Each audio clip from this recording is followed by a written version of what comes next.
ஒன்றிய ரயில்வே துறை அமைச்சகம்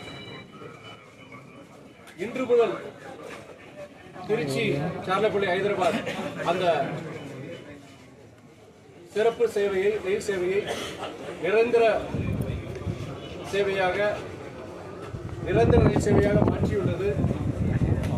இது பல்லாயிரக்கணக்கான ரயில் பயணிகளுக்கு பயனுள்ளதாக இருக்கும். குறிப்பாக மாணவர்கள், ஆந்திராவிலிருந்து தமிழகத்துக்கு, தமிழகத்திலிருந்து ஆந்திராவுக்கு செல்லும் மாணவர்கள், அது மட்டுமல்ல புனித ஸ்தலங்கள் ஸ்ரீரங்கம், திருவண்ணாமலை, திருப்பதி ஆகிய 3 புனித ஸ்தலங்களை இணைக்கும் ரயில் சேவையாக இருக்கும்.